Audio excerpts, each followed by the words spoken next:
On en épand chaque année des centaines de milliers de tonnes dans le monde. Le glyphosate est l'herbicide le plus répandu, le plus controversé aussi pour son caractère potentiellement cancérigène. Mais peut-on le remplacer? Derrière ces murs, ces chercheurs ont mis au point un procédé unique au monde, à base d'huiles essentielles. Le brevet vient tout juste d'être déposé. La recette est bien gardée, oui. Je ne dirais pas plus... Dans ce flacon, 3 huiles essentielles mélangées à des molécules et de l'eau. Il suffit de quelques gouttes pour tuer les mauvaises herbes.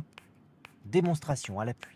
Ici, c'est un produit qui n'a pas été traité, donc juste avant la pulvérisation que j'ai fait il y a quelques instants. Ici, c'est une plante qui a été traitée il y a 24 heures. Celle-ci, il y a 3 jours. Et ça, c'est l'état qu'on obtient une semaine après la pulvérisation.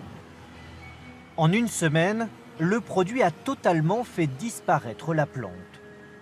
Mais selon les chercheurs, les huiles essentielles agissent de façon ciblée et ne présentent pas les mêmes risques que le glyphosate.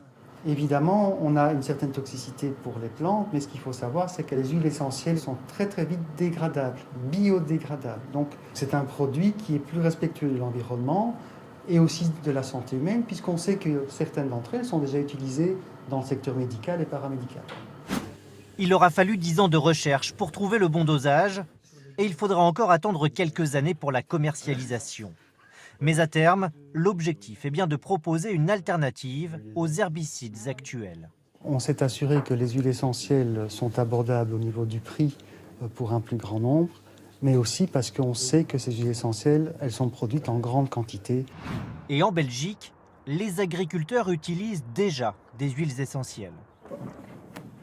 Au royaume de la frite, elles permettent aux pommes de terre d'éviter de germer. On a combien de tonnes à traiter cette fois-ci? Ici, on a environ 1000 tonnes à traiter. Tous les 2 mois, cette ferme utilise un traitement très particulier. Dans ces bidons, des huiles essentielles d'orange. Vous avez ici une machine qui va aspirer l'huile essentielle, va chauffer cette huile essentielle à une température très élevée, ce qui va former un brouillard qui va être envoyé dans le hangar. À l'intérieur, la fumée envahit progressivement les lieux. Elle va agir pendant 5 heures pour tuer les germes sans nuire à la qualité de la pomme de terre. Celle-ci, on peut remarquer des germes qui ont été brûlés et ça se voit par les bouts qui sont noircis. Les agriculteurs sont passés aux huiles essentielles suite à l'interdiction d'un produit chimique. Mais cela leur coûte aujourd'hui 3 fois plus cher. Le bilan est donc mitigé. Pour l'environnement, la santé des gens, on se rend compte que oui, c'est positif de travailler avec des produits à base d'huiles essentielles. Maintenant, ce qui est négatif, ça j'en reviens, c'est le coût. Les chercheurs de l'Université de Liège assurent que leur herbicide ne sera pas plus cher que les produits actuels.